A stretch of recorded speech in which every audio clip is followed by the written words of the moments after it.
So just how much does the world depend on growing tobacco? We pulled some numbers from a United Nations agency. The latest year data are available from 2013, and in that year, more than 4.2 million hectares were used to grow tobacco. That's about 42,000 square kilometers. And you can see total tobacco farmland has stayed pretty much steady over the past decade. I want to bring in Dr. Rob Crane. He's a clinical professor of family medicine at Ohio State University. He's also the president of the Preventing Tobacco Addiction Foundation. Thank you so much for joining us. Dr. Crane, as people like you fight against tobacco addiction, there are economies that depend on growing tobacco. So how problematic is that for your efforts? Well, of course, I think you have to realize that tobacco growing is not going down. In fact, it's still continuing to rise, about 0.5% per year. So these fears that the farmers are going to be hurt, of course, is misplaced.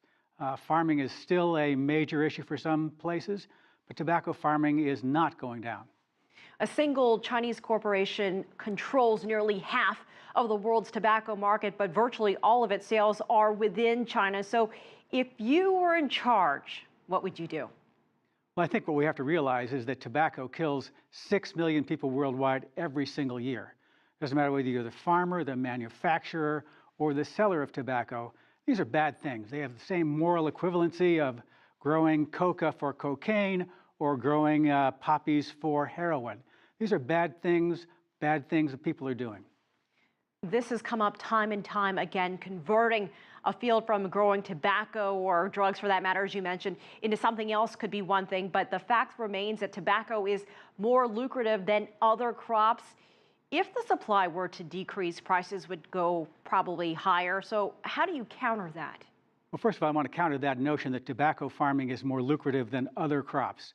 Because tobacco is so labor intensive, because it's so difficult on the soil, it ends up being pretty neutral with many other crops. And here in the United States, where tobacco farming has gone down about 70%, because the tobacco manufacturers have sent all of it overseas, tobacco farmers have adapted quite nicely into other different crops that make just as much money. Some people consider this an argument between the economy and health. Which side will win here? Well, I think that health comes out on top almost every time.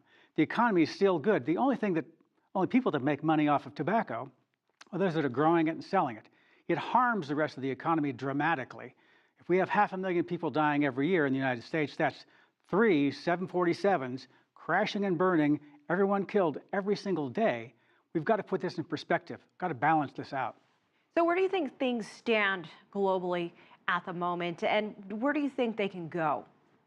Well, I think right now we're all working, even the Chinese government, the big gorilla in tobacco production, is working to tamp down the amount of tobacco used, just like we tamp down the other drugs that harm people. But it's going to be a while. It takes time. We've got to raise the prices on tobacco. We've got to keep kids away from tobacco. We've got to stop the total addiction epidemic, which is going on now in the U.S. and elsewhere. All right, Dr. Rob Crane, thank you so much for joining us. Thank you for having me.